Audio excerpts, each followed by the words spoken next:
28 বছর পর নরওয়ে বিশ্বকাপে খেলতে এলো এবং উঠে গেছে তাদের ইতিহাসের সবচেয়ে দারুণ একটা অর্জনের দোরগোড়ায়।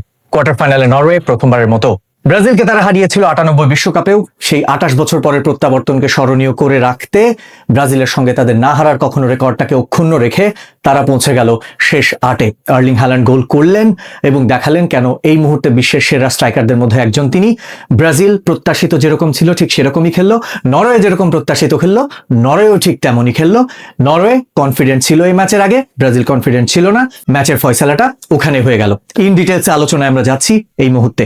Erling Haaland the decisive man, Manchester সিটির এই ফরওয়ার্ড ওয়ার্ল্ড ফুটবলের এই মুহূর্তে ডেডলি এবং ভয়ঙ্কর স্ট্রাইকারদের মধ্যে একজন। এবং ম্যানচেস্টার সিটির হল্যান্ডকে সবসময় আপনি 90 মিনিটস জুড়ে ওরকম থ্রেট কিংবা অ্যাটাক কিংবা আপনার বুক কাঁপিয়ে দেওয়ার মতো অ্যাটেম্প্ট নিতে আপনি দেখবেন না। সে সবসময় তার টার্নের জন্য, তার মুভমেন্টের জন্য অপেক্ষা করে। এই ম্যাচেও ঠিক তাই ছিল। প্রথম হাফে দু একটা চান্স পেয়েছে, গ্যাব্রিয়েল মাগালিয়াসকে একদম ছিটকে ফেলেছে। তার প্রেজেন্স, তার স্কিল, বক্সের ভেতরে তার অ্যাক্টিভিটিস এবং তার ক্লিনিক্যাল ফিনিশিং টাচ, সেটা এই ম্যাচে অব্যাহত রাখলেন।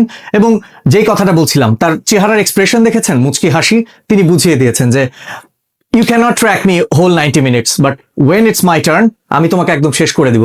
তাই করেছেন আর্লিং হল্যান্ড। একটা জাত স্ট্রাইকারের কাছ থেকে আপনি যে জিনিসগুলো এক্সপেক্ট করেন তার প্রত্যেকটা এলিমেন্ট হল্যান্ডের মধ্যে বিদ্যমান। কেইন কখনো কখনো জিনিসকে কিন্তু তার নিজের দলের পক্ষে আনার জন্য যখন একরকম ভাবে কাজ হচ্ছে না, he creates, he sometimes make things happen, right?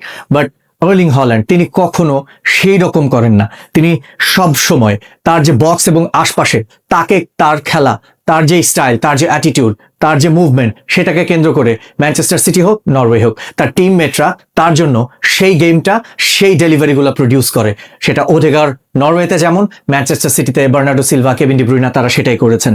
সুতরাং আর্লিং হল্যান্ড তিনি কিন্তু দেখিয়ে দিলেন যে ক্রুশাল মোমেন্টগুলো ক্যাপচার করার ক্ষেত্রে তিনি কতটা সিদ্ধহস্ত। যেমন পাওয়ারফুল তার স্ট্রাইক, নাটমেক করে কি সুন্দরভাবে দানিলোকে বল জালে জড়ালেন। সেকেন্ড গোলটা যেটা করলেন আলিসনের ডাইভিং এফোর্টও বাঁচাতে পারেনি। এবং ফার্স্ট গোলটা যেটা ছিল অ্যাবসলিউটলি ম্যাগনিফিসেন্ট। গ্যাব্রিয়েল মাগালিয়াসের সঙ্গে আমরা টক্করের কথা বলছিলাম, গ্যাব্রিয়েল মাগালিয়াসকে একটা বাচ্চা ডিফেন্ডার বানিয়ে দিয়ে রীতিমতো আর্লিং হল্যান্ড সেই গোলটা করেছেন। মার্ভেলাস, বাতাসে, এরিয়ালে কোথায় গ্যাব্রিয়েল পড়ে রইলেন, কোথায় তার পাওয়ারফুল হেডার। তো আর্লিং হল্যান্ড তিনি বুঝিয়ে দিলেন যে তিনি ওই জায়গায় আনকম্পারেবল। এই ধরনের বিগ ম্যাচে নরওয়ে যেরকম 1-2টা চান্স পেয়েছে, স্কোর করেছে 2টা। প্রথম হাফে যেমন একটা গোল অফসাইডে বাতিল হলো, সেটা একটা অ্যাটেম্প। ওদেগার্ডের একটা দারুণ শট সেভ করেছেন আলিসন। তো এরকম কয়েকটা চান্সেস ক্রিয়েট করেছে, তার মধ্যে 2টা গোল করেছে 3-4টা চান্স থেকে। তো Norway did there job. Brazil কি করেছে তাদের জব? মোটেও না।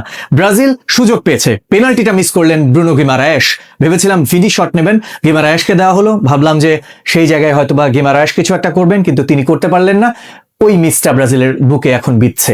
নেইমার যখন সমতাসূচক গোলটা করে একটা ব্যবধান কমালেন, তখন মনে হলো যে ওই গোলটা কতটা ক্রুশাল ছিল। এবং ওটা না হওয়ার যথেষ্ট বড় কারণ যে ব্রাজিল এই ম্যাচটা হেরে গেল। আরো বেশ কয়েকটা সুযোগ ছিল ব্রাজিলের সামনে, একটা সেভ করলেন নীল্যান্ড গোলকিপার নরওয়ের, নিজের সেরা গেমটা খেলেছেন হয়তোবা তার জীবনের। এই টুর্নামেন্টে অনেকগুলো গোলকিপারকে আমরা দেখেছি যাদেরকে হয়তোবা সারা দুনিয়া সেরকম ভাবে চিনত না। নীল্যান্ড তিনি কিন্তু চেনালেন নিজেকে। রায়ান এন্ড্রিকের একটা শট কি চমৎকার ভাবে তিনি টিপ করে দিয়েছেন উপর দিকে, এবং এন্ড্রিকের একটা শট যেমন বাঁচিয়েছেন তিনি, এবং আরেকটা বল যে আসছিল সেটা চিপ করে দিয়ে বাঁচিয়েছেন। অসাধারণ সেভ করেছেন, টাই ব্রেকারটা রুখেছেন, ব্রাজিলকে একা হাতে বঞ্চিত করলেন। আমার মনে হয় নীল্যান্ড এই নামটা ব্রাজিল অনেকদিন এই ভয়টা তাড়িয়ে বেড়াবে। তো ব্রাজিলের নকআউট গেমগুলোতে আমরা গত কয়েকটা সিজনেই দেখলাম, ক্রোয়েশিয়া গতবার, তার আগেরবার বেলজিয়াম, তার আগেরবার জার্মানির সঙ্গে সেই ঐতিহাসিক 7 গোল কনসিড করা। এই ম্যাচগুলোতে ব্রাজিলকে দেখে একটা জিনিস মনে হয়েছে, নকআউটের জন্য ব্রাজিল সবসময় যেরকম মেন্টালি তৈরি থাকতো। আমি পাস্ট যখন 2002-এ ওয়ার্ল্ড কাপ জিতেছে, কিংবা 2006-এও পর্তুগালের সঙ্গে সেমিফাইনালে তারা, ফ্রান্সের সঙ্গে সেমিফাইনালে তারা হেরেছে, বাট ফ্রান্সের সঙ্গে কোয়ার্টার ফাইনালে তারা হেরেছে, but they played their game Brazil, at least Kaka, Ronaldinho. But এই ব্রাজিল নকআউটের জন্য আমার মনে হয় তারা মেন্টালি প্রিপেয়ার্ড না। আগের ম্যাচটা দম বের করে প্রায় জিতেছে না জাপানের সঙ্গে, একদম এক্সট্রা টাইমে গিয়ে। এই ম্যাচে ইনজুরি টাইমে গিয়ে, এই ম্যাচে এসে ব্রাজিল কিন্তু তাদের কোনো প্লেয়ারের বডি ল্যাঙ্গুয়েজ কিংবা এরকম কিছু দেখে আমাদের কাছে ওই রকম অর্থে মনে হয়নি যে এই ম্যাচটা ব্রাজিল সত্যিকার অর্থে জেতার মেন্টালিটি বা বডি ল্যাঙ্গুয়েজ তাদের মধ্যে দৃশ্যমান। ব্রাজিলের কিন্তু টিম কখনো এরকম হতো না যে ব্রাজিলকে যারা অনেকদিন ধরে ফলো করেন, তবুও ব্রাজিল জিতেছে, প্রায় 24 বছর হয়ে গেছে, মাঝখান দিয়ে অনেকগুলো ওয়ার্ল্ড কাপ চলে গেছে, কিন্তু ব্রাজিলকে যারা রেগুলার দেখেন তারা জানেন এইটা ব্রাজিলের ভিত্তি না, এইটা ব্রাজিলের ভিত কখনোই না। নকআউটে এরকম সে কি এরকম নড়বড়ে এরকম কনফিডেন্সলেস ব্রাজিল আমার মনে হয় না ব্রাজিলকে আর দেখা গেছে এর আগে কখনো।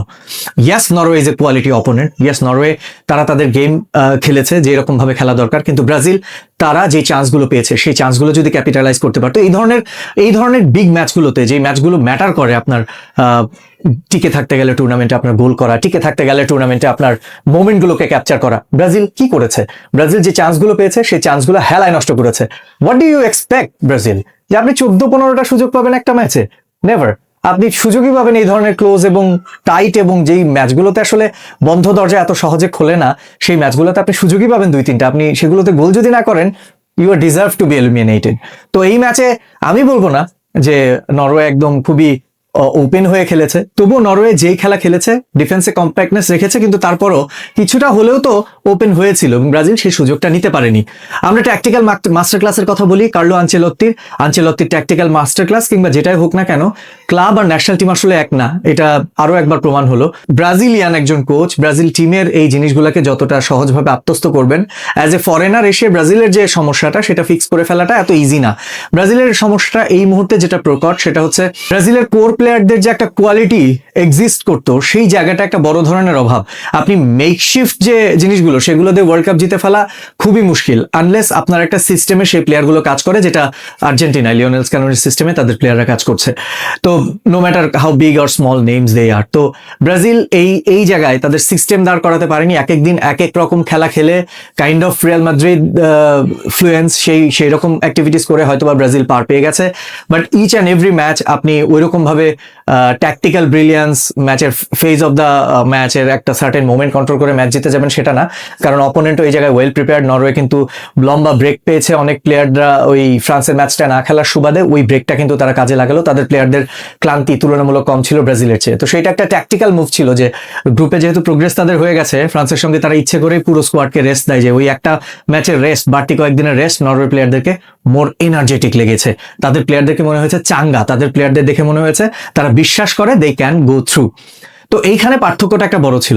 আমার কাছে এই ম্যাচটা দেখে মনে হয়েছে 2022 সালে চ্যাম্পিয়ন্স লিগের ফাইনালের মতো, যেখানে লিভারপুল ম্যাচটাকে কমপ্লিটলি কন্ট্রোল করেছিল, কিন্তু রিয়াল মাদ্রিদ একটা গোল দিয়ে সেই ম্যাচে সুন্দরভাবে ম্যাচটাকে জিতে নিয়েছিল, এবং তার প্রমাণ দিয়েছিল যে একটা ম্যাচিউর টিম এই কাজটাই করে, যে অপোনেন্ট যতই ম্যাচ কন্ট্রোল করুক, আমি আমার মোমেন্টটাকে ক্যাপিটালাইজ করবো, ওই একটা গোলই ম্যাচ ডিসাইড করে দিল। ইয়র্গেন ক্লপের লিভারপুলকে হারিয়ে কার্লো আনচেলত্তি ওই রাতে হেসেছিলেন, তবে আজকে এখানে নরওয়ের সঙ্গে হাসতে পারলেন না। Norway played as Real Madrid in this match. Real Madrid game control করেছে, রিয়াল মাদ্রিদ সুযোগ তৈরি করেছে, রিয়াল মাদ্রিদ অপোনেন্টের বক্সে বারবার গেছে, but it was Norway when it matters, তারা ডেলিভার করেছে, যখন দরকার ছিল তারা সেই জায়গায় ম্যাচ বের করেছে। ব্রাজিলের কথা আর কি বলবো, ইনজুরি, নেইমার নামলেন অনেক পরে, এই টুর্নামেন্টের অসহায়ত্বের জন্য নেইমারকে ব্লেম দেওয়ার কোনো সুযোগ নেই। রাফিনিয়া তিনি খেলতে পারলেন না, ওই হাইতির সঙ্গে ম্যাচে ইনজুরিতে বের হয়ে যাওয়ার পর আর ফিরলেনই না।